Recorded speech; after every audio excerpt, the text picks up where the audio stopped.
விழுப்புரத்தில் தேர்தலில் வாக்களித்துவிட்டு மீண்டும் பணியிடங்களுக்கு சென்ற பொதுமக்கள் போதிய பேருந்து வசதி இல்லாததால் நள்ளிரவில் சாலை மறியல் போராட்டத்தில் ஈடுபட்டனர்.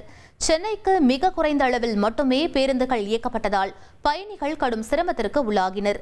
குறிப்பாக பெண்கள் கை குழந்தைகளுடன் நீண்ட நேரம் காத்திருந்தும் பேருந்தில் ஏற முடியாமல் தவித்தனர்.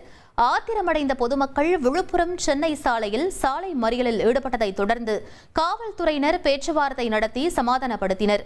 பின்னர் அரசு போக்குவரத்து கழக அதிகாரிகள் பிற பகுதிகளில் இருந்த பேருந்துகளை வரவழைத்து பயணிகளை அனுப்பி வைத்தனர்.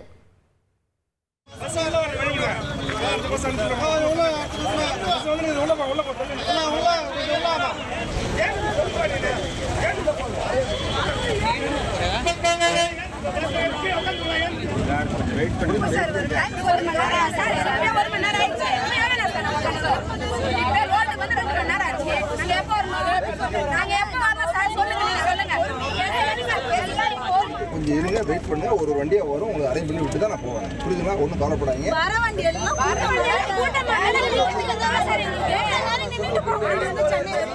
ஒரு கோடியே 28 லட்சம் மனங்களை வென்ற தந்தி டிவி யூடியூப் சேனல். தவிர்க்க முடியாத தம்ப்நெயில், கலக்கலான கான்டென்ட்ஸ். நீங்களும் இந்த குடும்பத்தில் இணைய இப்பவே சப்ஸ்கிரைப் பண்ணுங்க. அசுரபலம் கொண்ட எங்கள் டிஜிட்டல் கரங்களில் உங்கள் விளம்பரங்களை சேர்க்க வாட்ஸ்அப் பண்ணுங்க. 8939888838.